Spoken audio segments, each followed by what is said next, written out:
aos queridos irmãos e amigos da Casa de Oração Bezerra de Menezes, o meu cordial boa noite. É com prazer que estamos nos revendo, pelos meios tecnológicos da rede, da internet, diante desses fatos que atingem a humanidade, como é o caso da pandemia. E nós estamos aqui hoje, de forma virtual, para conversarmos um pouco, Que as bênçãos de Deus e que o amor de nosso Senhor Jesus Cristo nos assista, nos acompanhe e permita a companhia constante dos bons espíritos em nossas tarefas. Vamos conversar um pouco sobre uma questão que aflige a humanidade. Nós estamos falando de pandemia no aspecto de um vírus, desse elemento invisível que vem assolando a humanidade, igualando todos ao mesmo patamar, independentemente de raça, de credo, de nacionalidade, de condição econômica, condição social. Nós estamos vendo aí a pandemia revelando à criatura humana e que tiremos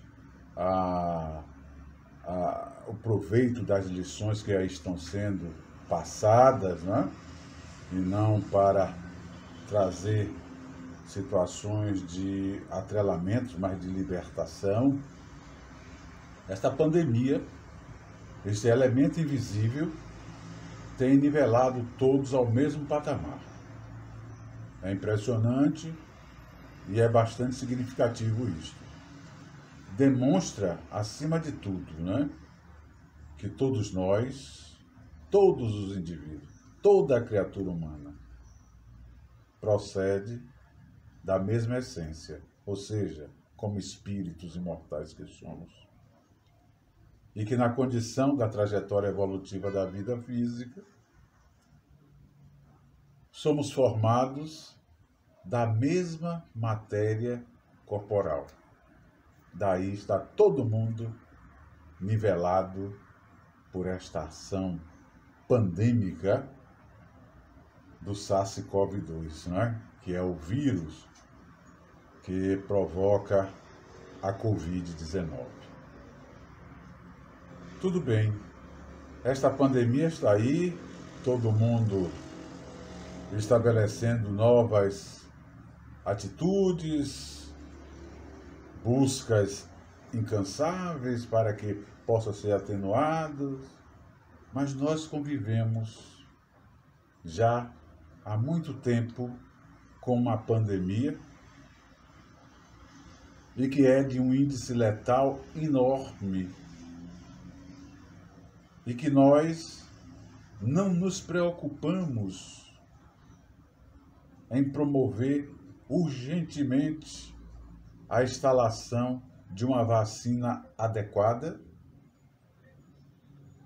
que não é a vacina que irá ser manipulada pelo instrumental do laboratório físico, mas pelo instrumental do laboratório das nossas consciências, que é a pandemia da depressão e da obsessão. Eu estou colocando como pandemia, seguindo o contexto do que se apresenta. E somente reiterando, ou seja, quem sou eu para reiterar, mas abordando o que o espírito Joana de Ângeli, através da mediunidade de Divaldo Franco e outros espíritos em outras obras, também aborda isso com muita propriedade, estudiosos no campo da doutrina espírita também enfatizam. E Joana, ela denomina esta condição que está aí atingindo a criatura humana, denominada de depressão, como uma pandemia. Nós vamos buscar o livro de autoria de Joana de Ângeles, através da psicografia de Divaldo Franco, que fala sobre a vitória da depressão, a vitória sobre a depressão, é o livro. E Joana, com muita propriedade, adverte, pessoal. As palavras de Joana são muito significativas e revelam o estágio em que nós nos encontramos em torno de algo tão sério como é este distúrbio mental, comportamental que está a assolar a criatura humana. Quando nós falamos assolar a criatura humana, é porque nós vamos ver em todos os níveis. Então, o que é que Joana nos diz? Ela nos fala, no prefácio deste livro, logo a seguinte advertência: vive a sociedade terrestre grande momento na área da saúde emocional e comportamental, apresentando em caráter pandêmico, vejam vocês, olha ela mostrando a situação como uma pandemia, apresentando em caráter pandêmico a depressão como doença da alma,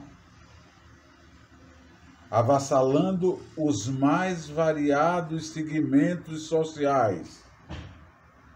Não está restrito a um grupo, ao outro, mas aos vários segmentos sociais, arrastando verdadeiras multidões, assim afirma Joana, né? Verdadeiras multidões do terrível distúrbio de conduta. Ela já mostra a razão, a causa desta pandemia, né? Esta pandemia que envolve a alma humana, que está o quê? Centrada aí no quê? As multidões do terrível distúrbio de conduta. Imagine só, arrastando verdadeiras multidões do terrível distúrbio de conduta. Isso é muito importante nós fixarmos para as nossas reflexões. Ela vai mais adiante quando ela aí afirma as grandiosas conquistas. Vejamos que conquistas são essas, hein? Quando ela diz as grandiosas conquistas da inteligência ainda não lograram impedir a irrupção, quer dizer, o surgimento abrupto, né, em forma devastadora desse transtorno que dizima incontáveis belas florações da cultura, da arte, da ciência, do pensamento, da inteligência e do sentimento. O que é que Joana está nos mostrando, pessoal? Que não adianta nós estarmos na periferia se não buscarmos o cerne do problema. E o cerne do problema está na individualidade de cada um de nós. Nós como individualidades que somos. E ela vai acrescentando, né, também mostrando as alternativas e os recursos para poder se dissipar esta pandemia, ou seja, nos mostrando a vacina própria para combater este quadro pandêmico. É quando ela diz: o Espiritismo apresenta o seu arsenal de socorros. Como de início, o esclarecimento do paciente, que é fundamental. Que antes, quando ela falou, né, que a grandiosa conquista das inteligências ainda não lograram impedir a irrupção, que conquista é esta da inteligência? A ciência. Porque a ciência está aí indo e tendo consciência, tendo entendimento, já conceituando de que existe algo além da matéria, mas ainda está muito, muito solta. E não conhecendo a criatura humana como alma imortal, ainda divaga. E aí é onde Joana vem e mostra o Espiritismo, apresenta o seu arsenal de socorro. Por que o Espiritismo? Porque o Espiritismo, como doutrina fundamentada nos ensinos moralizadores do Cristo, ela vem revelar para todos nós as leis que regem o espírito. E quando nós estamos aí falando do processo depressivo, são leis que regem o espírito que foram violentadas, foram agredidas. Agredidas como, Antônio? Agredidas pela minha vontade, pelo meu discernimento, pela minha ignorância, pelo meu livre-arbítrio. E, consequentemente, eu preciso reparar. E esta reparação não é uma punição, é reeducação, é a misericórdia de Deus. E Joana, então, nos mostra, né? O Espiritismo apresenta o seu arsenal de socorros. Prestem bem atenção. Como de início, o esclarecimento do paciente não pode deixar de ser diferente. A fim de que o mesmo adquira a consciência de responsabilidade, é o que está nos faltando. A consciência de responsabilidade, para que o indivíduo possa se dispor à recuperação pelo esforço pessoal, ou seja, é um ato meritório. É ele que vai conseguir. Se é pelo esforço pessoal, ele não precisa, ele não deve buscar mecanismo passadista, assim diz Joana de Ângelo. Que mecanismo passadista é esse? O mecanismo de se passar, de transferir para outrem o que ele deve realizar. E o que é que ele deve realizar? Tudo isso que acabamos de dizer. O seu reajuste, a correção das suas atitudes, rever o distúrbio que está sendo instalado pela ação comportamental. E ela, então, vai nos mostrando, né, como a coisa nos aflige e como nós podemos atenuar e até resolver. E diz mais, Joana, quando ela chama a atenção de que o problema é nosso e que não podemos transferir para outro, porque não terá mérito algum, ela assegura que desta forma nós começamos a inibir. Aí é que está, hein, pessoal? Dentro dos processos depressivos, essas instalações que muitos estão a ignorar. E ela diz, então, que nós podemos inibir, até evitar, quando assim agimos, quando buscamos a solução para as nossas situações depressivas, nós vamos poder inibir veementemente as manobras dos espíritos infelizes que alimentam a depressão através do mecanismo obsessivo. Pessoal, olha o contexto da depressão instalando um elo com aquilo que tem sido outro flagelo da humanidade, a obsessão. A obsessão tem tomado conta da criatura humana exatamente pelo processo, comportamental, irreverente, egoísta, vulgar, orgulhoso, presunçoso de cada um de nós. E quando nós aqui relatamos tudo isso, é importante nós sabermos quem somos. Conhecer a Constituição humana, pessoal. Tudo isso que acabamos de relatar, nessa advertência que Joana nos propicia dentro desta obra, e que outros autores também nos trazem, com muita veemência sobre a depressão, precisamos, antes de tudo, saber por que podemos ser tão avassalados, podemos ser tão agredidos. Porque quando nós nos conhecemos, é a constituição humana que precisa ser muito bem trabalhada,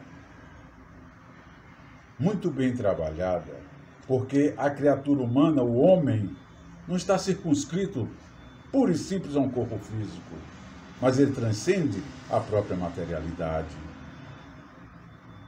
E essa constituição humana não é somente o corpo físico, mas aquilo que antecede ao corpo físico, que é o ser que pensa, que é o ser que elabora, é o ser que cria, é o ser que edifica todas essas situações.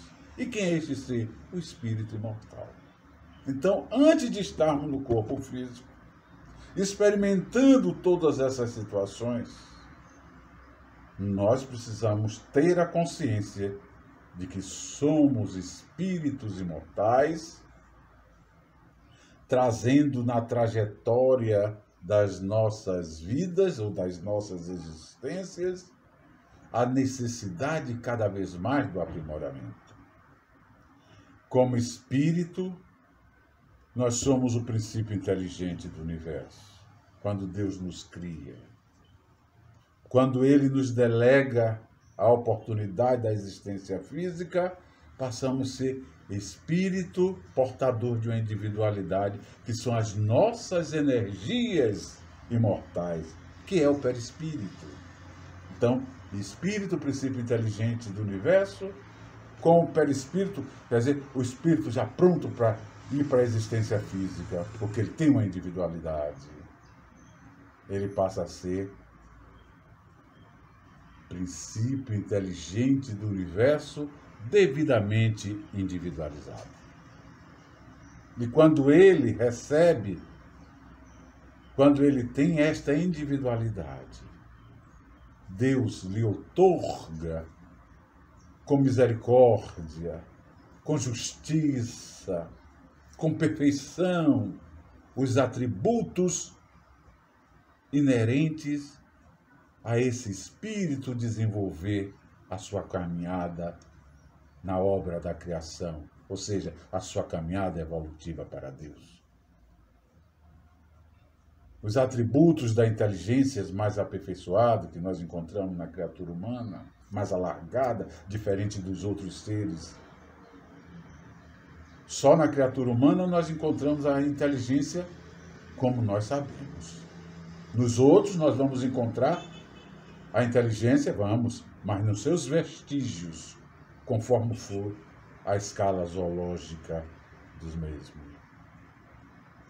E aí o espírito, pronto para a existência física, quando ele chega, no primeiro momento que é a encarnação, A primeira oportunidade de existência física em qualquer mundo, né?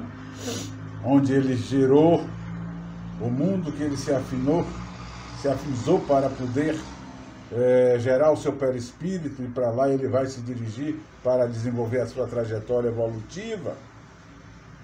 No seu primeiro momento de existência física, não sabemos quando isso ocorre, mas o primeiro momento é a encarnação. Então, nós passamos a ser o quê? Espírito, princípio inteligente do universo, individualizado e encarnado, devidamente reencarnado. Correto? Aí está a constituição humana, que é o espírito, o perispírito, que é esse envoltório semimaterial, preexistente ao nascimento e sobrevivente à morte física, que une o espírito ao corpo físico. Essas energias imortais, onde se resiste a todos os feitos e ações geradas pelo espírito,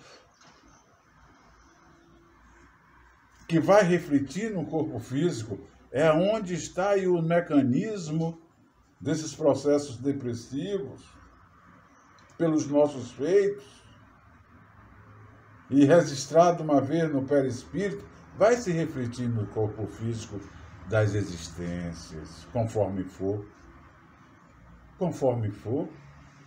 o peso, né, da infração que cometemos contra as leis de Deus. Por isso é que o perispírito, ele é considerado o modelo organizador biológico, porque é ele que vai moldar o corpo físico, o envoltório material, que serve de instrumento para o espírito cumprir os desígnios divinos na dimensão física. Então, quando nós trazemos talvez os nossos desajustes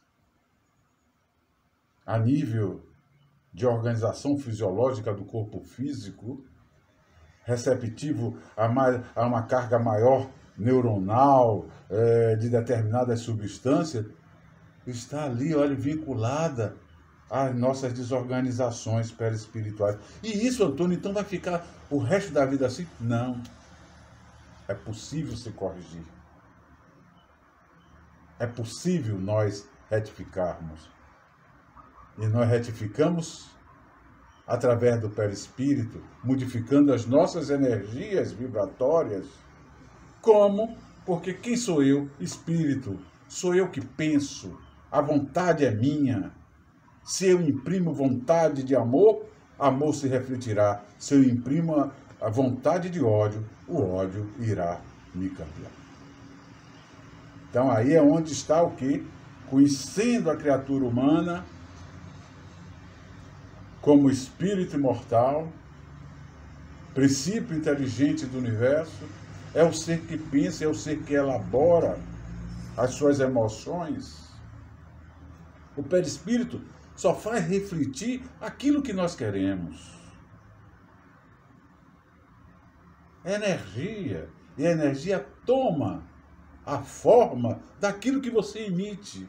E o emissor é o espírito. Por isso que Joana fala lá no seu livro, no prefácio, de que não adianta o sujeito querer transferir o que é dele.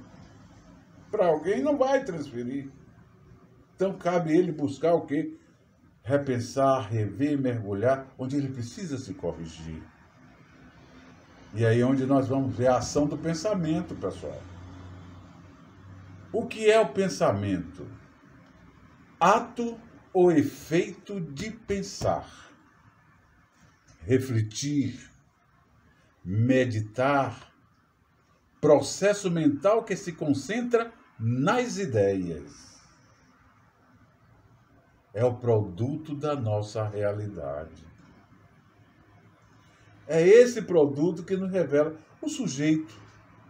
Pode chegar na presença de qualquer um de nós, se apresentar, olha, impecavelmente, com toda a lisura, né? Entre aspas, e que chame a atenção. Mas se os seus pensamentos, se as suas atitudes são deseducadas, levianas, ele vai conduzir essa farsa até um certo ponto. É igual ao bissexual, é igual ao espírito embusteiro.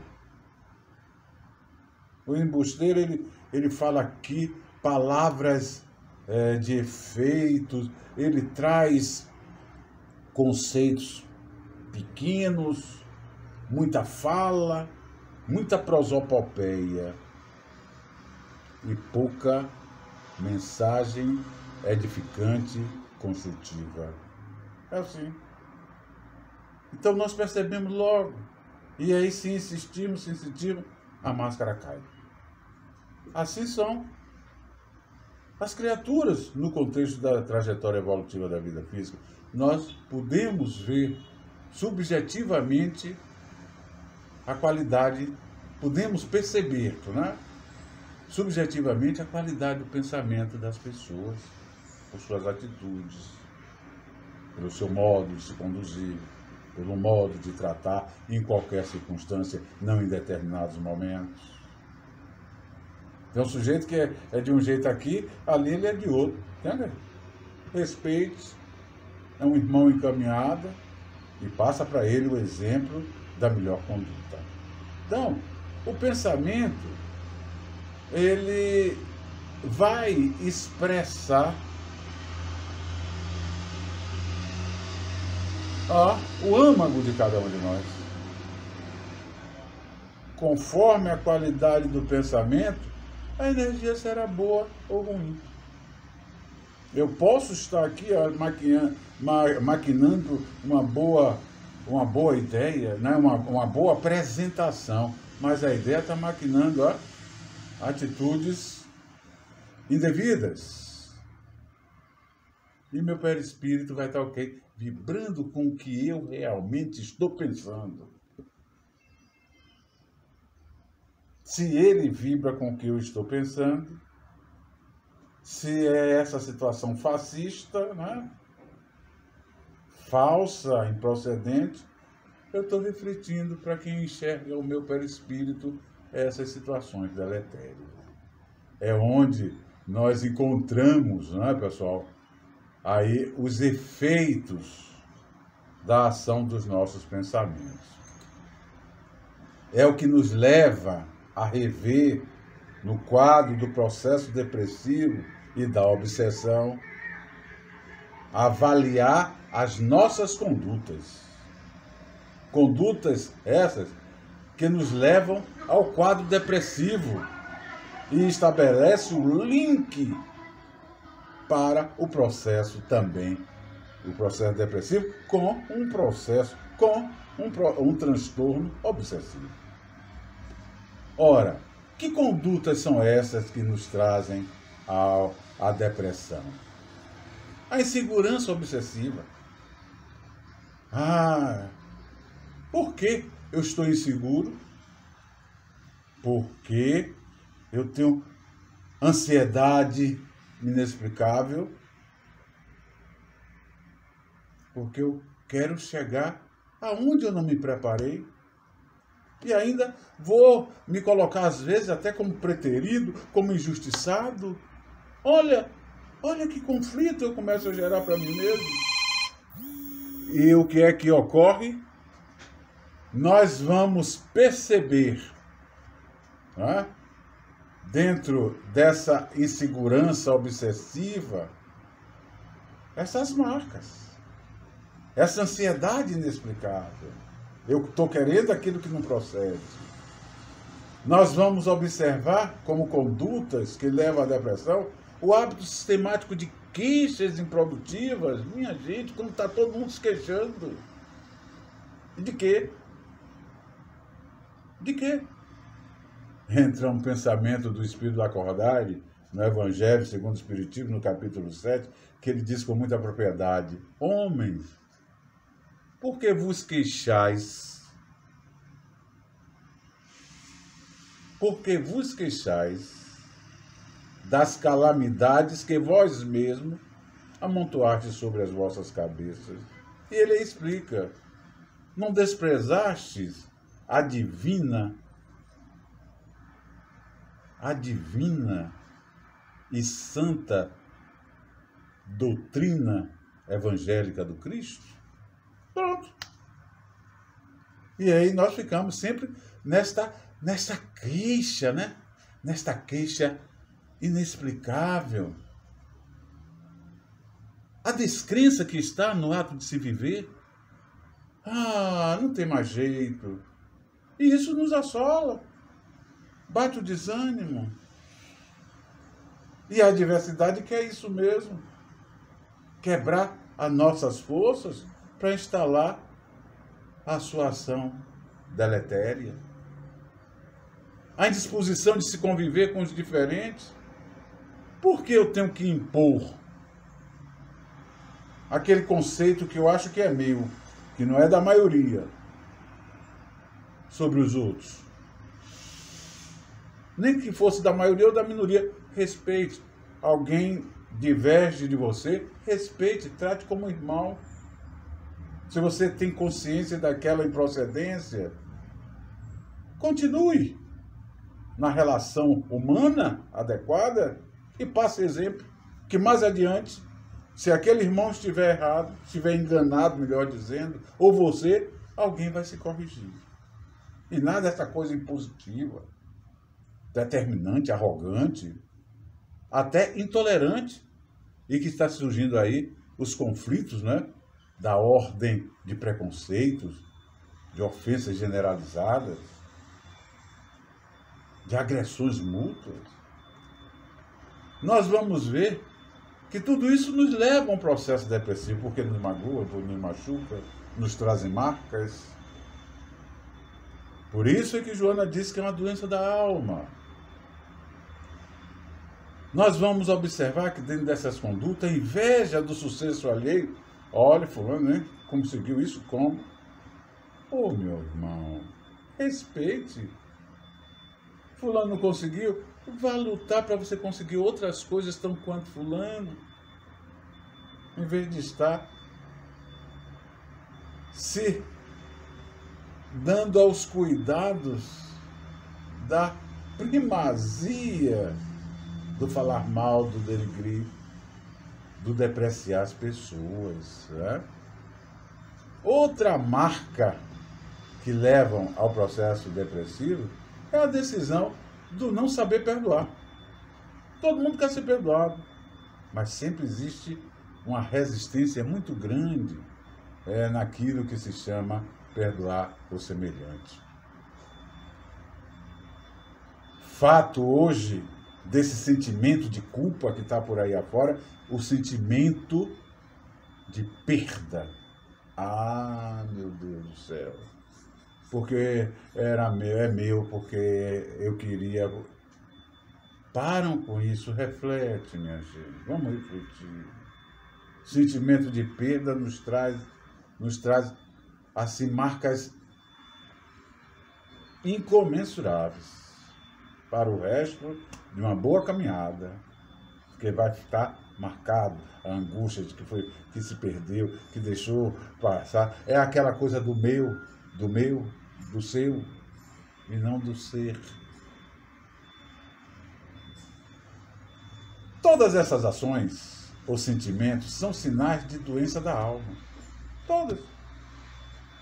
Ao criar ou refletir um desajuste da criatura com a existência, a criatura resistindo ao que lhe cabe, levando lentamente, todas essas atitudes nos levam lentamente a sugar, a tirar, a roubar a energia da vida. Assim se instalam os processos obsessivos. Quando Joana nos fala de que a depressão é a doença da alma, ela nos mostra que, como doença, a depressão debilita a capacidade e a força da alma. impedindo a mesma de ter uma vida plena. Observe. O depressivo, ele começa não tem mais jeito, a se acomodar. Ele começa a perder a vitalidade. Deixa de cumprir com seus objetivos de vida para crescer diante de Deus. Devido a quê? Às falhas que não soube corrigir. As falhas que deixou, talvez, lhe invadir.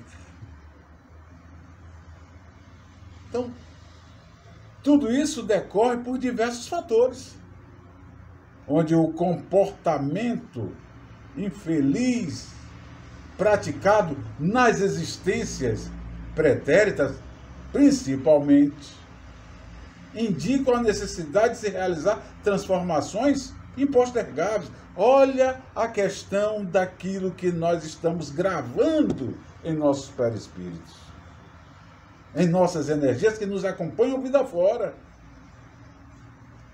Por isso é que nós estamos vendo o quê? A depressão atingindo todos os níveis da sociedade, da criancinha ao idoso. Por quê? Porque está lá na marca perispiritual. Crianças trazendo um conteúdo marcante, um conteúdo pesadíssimo dessas reações depressivas. O que é que eles fizeram na vida presente? Nada. De onde ele traz? Da sua imortalidade. E estão chegando no seio das famílias que não estão atentas a isto. Estão olhando a criancinha como elemento de um momento de existência presente, por não conhecer a criatura no seu contexto de alma imortal. Joana, ela nos acrescenta que é como doença da alma, né? Esse adoecimento da alma. Ela então diz, é o adoecimento da alma ao refutar os ajustes das leis de vida, da vida. Nós estamos o quê? Quando negligenciamos, quando atingimos as nossas atitudes de ódio, as nossas atitudes de não saber perdoar, as nossas atitudes da ganância, as nossas atitudes do sentimento de perda. Eu não quero perder. Nós estamos o quê? Às vezes violando leis. As leis da vida. A vida está ali colocando isso aqui. Seja mais inteligente. Pergunte, meu Deus, por que vós está me colocando isso? Deixa eu procurar perceber um caminho mais leve, responsável e condizente para eu poder conduzir. É assim. Então ela mostra que é o adoecimento da alma ao refutar os ajustes das leis da vida, quando se rebela contra a sua própria realidade. Porque aquilo que nos chega, Deus não dá fardos a ombros que não possam carregar. O fardo que me chega é meu. E para tanto, eu preciso pedir a Deus o quê?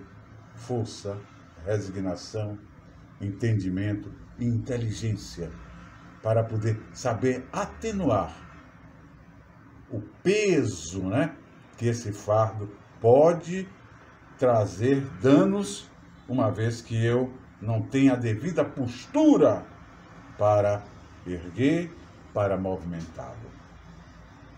Aí é que é importante. É esta sabedoria. E nós começamos a dissipar os processos obsessivos.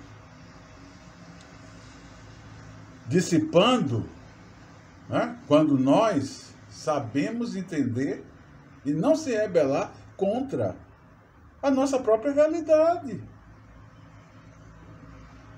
A nossa própria realidade. Porque quando nós nos rebelamos contra a nossa própria realidade, pessoal, estamos instalando conflitos de ordem mental e psíquico seríssimo. Seríssimo. A tal ponto que a depressão se alastra. Se alastra e cria sintonias outras. É onde nós vamos ver a depressão se vinculando com o mecanismo obsessivo. E que o que é que os espíritos então nos apresentam? A ciência não tem um domínio pleno da criatura humana como espírito imortal. Mas não tem a consciência que a ciência espírita nos proporciona.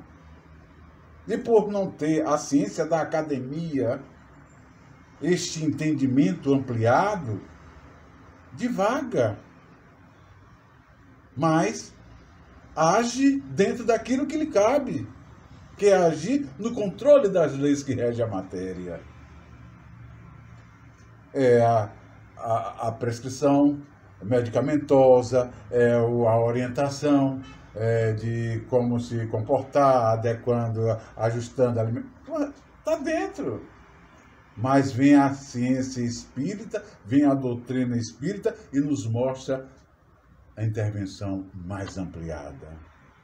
Que considerando todas essas situações de intervenções trazidas pela ciência acadêmica, a doutrina nos revela. Ao revelar a existência da alma imortal, demonstra que no processo da depressão existem outras causas envolvidas, as de natureza espiritual. Olha como isso é sério, pessoal. Como nós, em uma atitude pequena, o que nós podemos gerar, né? Uma atitude de ansiedade, uma atitude de ódio, uma atitude de rancor, uma atitude de não abrir mão do livro que rasgou e que eu queria tanto. Olha o que nós podemos gerar.